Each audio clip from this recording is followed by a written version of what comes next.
Bosco Bytes, brought to you from Don Bosco Youth Services, Matunga. Episode 1, Part 2, Don Bosco meets Felix Reviglio. A very interesting story. We go back to the suburbs of Turin. Turin was a hotbed of trouble, of revolt, of desolation.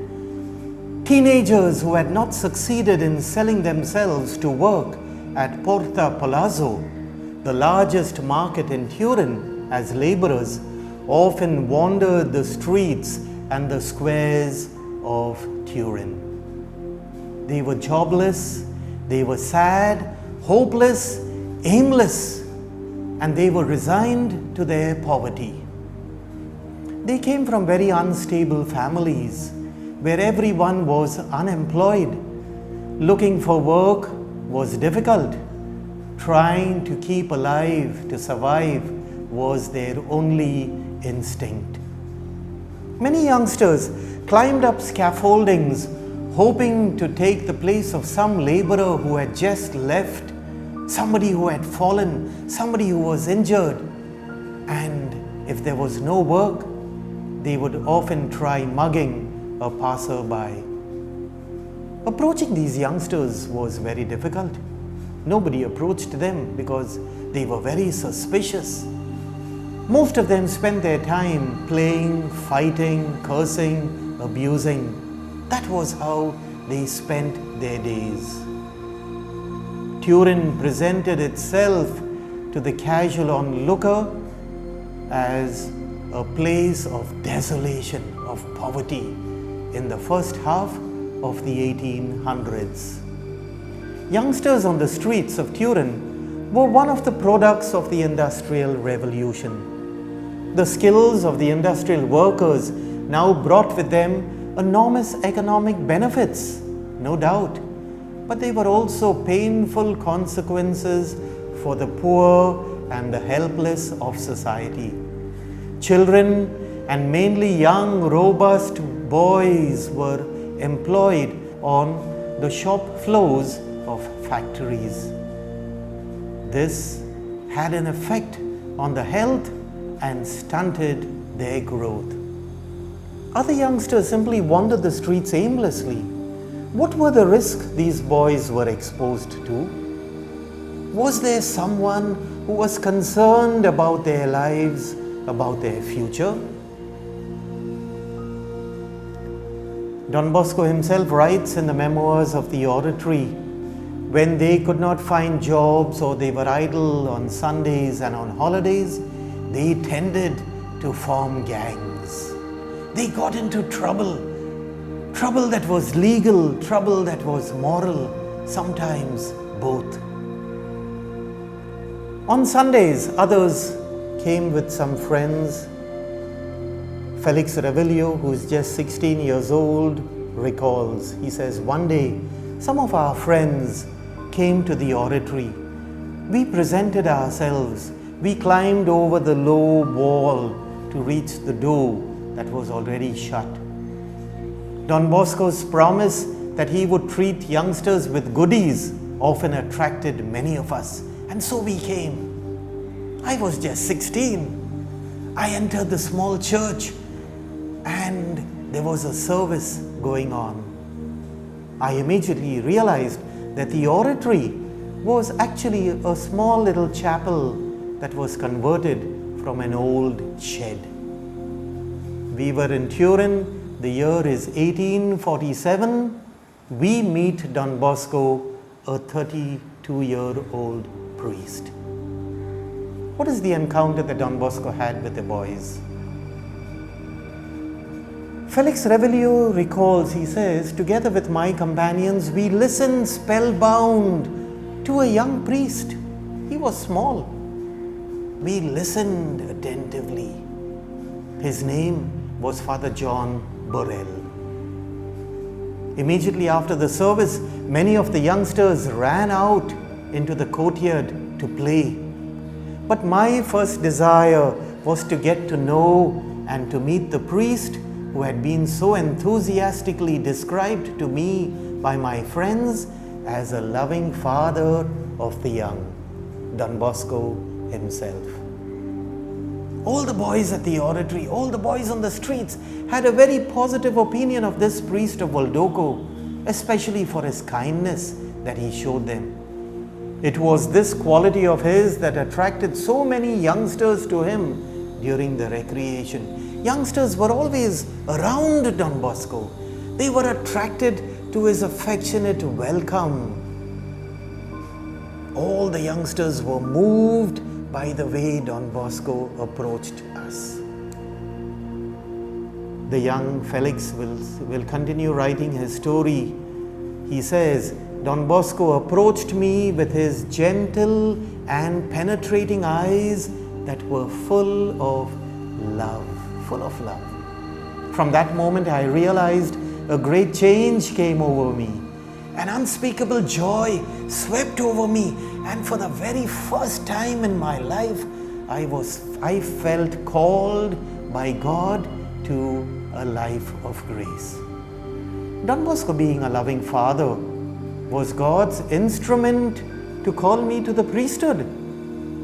It is rather difficult for me to describe the love and tenderness that I experienced from Don Bosco. I was deeply moved, Felix recalls. And then he adds, he says, Don Bosco whispered a word in my ear, one of those persuasive words of which I alone knew the secret, and I was bound to him completely with ties of sincerest affection. His words immediately changed me. The boys of Don Bosco would often say that Don Bosco was very practical. He was a man with his feet firmly on the ground, and as each boy approached him, he was curious to know their present situation, and more so, their past. Accordingly, he would adjust his educative approach. Before every catechism class, Don Bosco found out what a boy knew, thus allowing them to reveal their own abilities. Don Bosco invited Felix and his companions to show him what they could do. And so one evening, they willingly obliged. They gave Don Bosco a surprise, an impromptu performance of various operative selections, while the curious oratory boys swarmed around. Our singing delighted Don Bosco and the audience. And Felix says, Don Bosco was determined to take special care of me. I was just 16 years old, totally ignorant of any Christian doctrine. I did not even know the Our Father. Felix narrates this part. Moved by my state, Don Bosco invited me quietly to meet him behind the altar in the chapel, where he told me he would like to hear my confession. Let me tell you, Don Bosco wasn't scandalized by any boy's religious experience or ignorance. Don Bosco helped me to begin my journey of faith by first helping me to be reconciled to God. Felix frequented the oratory very often and very gladly. He was there practically every day, and on some days, several times a day. He says, I learned music, I learned to sing. I was soon in the choir, both in the oratory and elsewhere. And in the evening, Don Bosco would leave his work. He would accompany us to our homes. But what would Don Bosco find behind the walls of Felix's home? Father John Bonetti, a classmate of Felix Reviglio, writing in his journal on the very first days of the oratory, he writes, Felix's parents really deserved to be called his tormentors. Very sad words.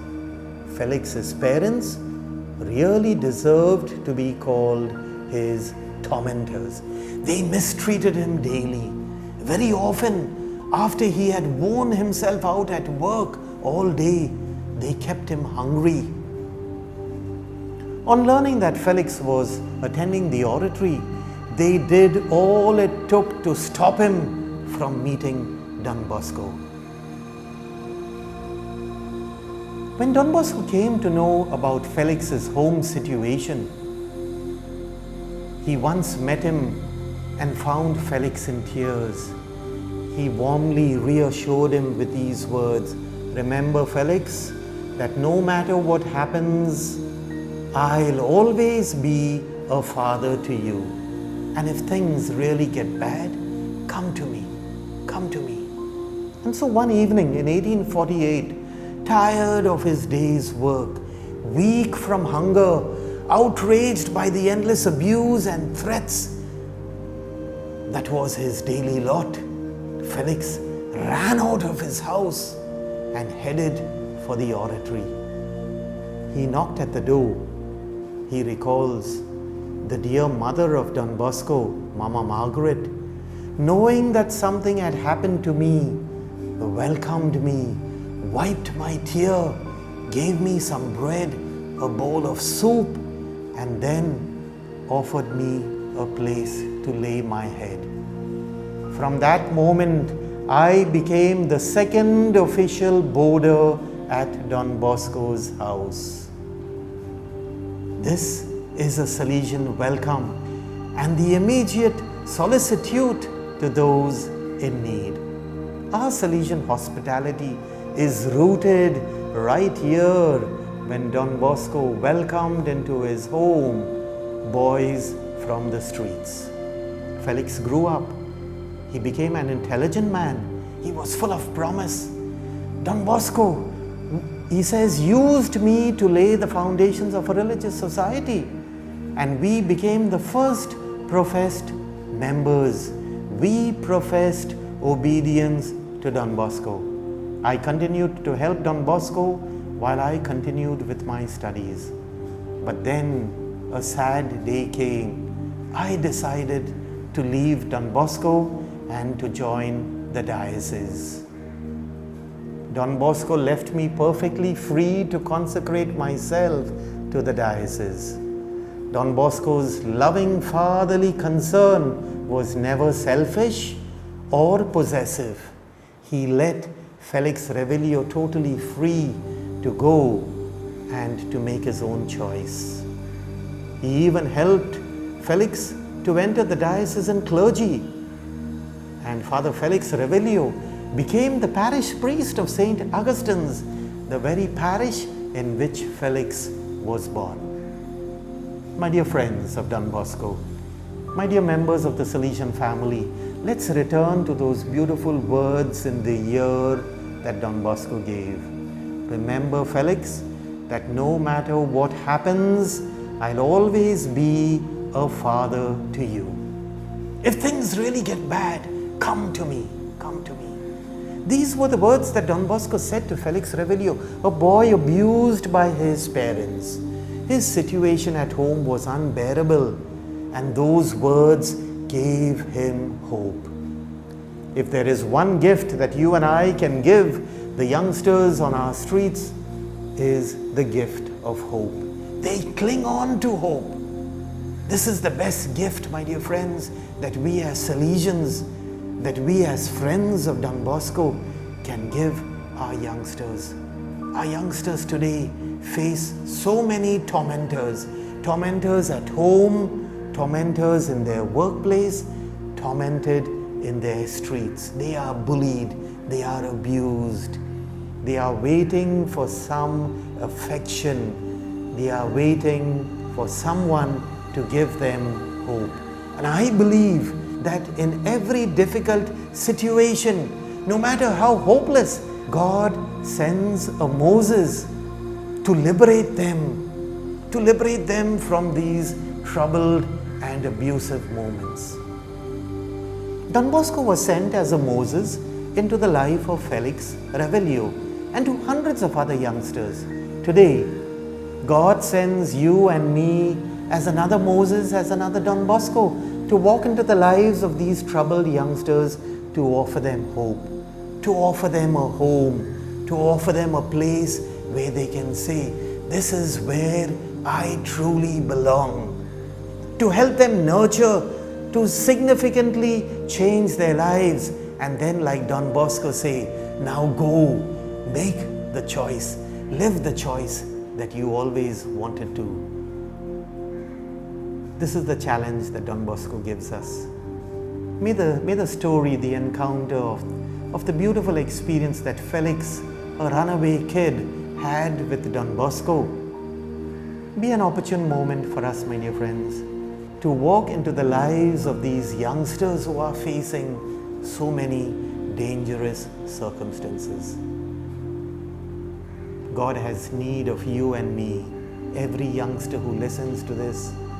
God is challenging you. God is challenging you to be an apostle of those who need you. Give them hope, give them love, speak to them a word of consolation, bring them home and allow them to fly off to reach their dreams.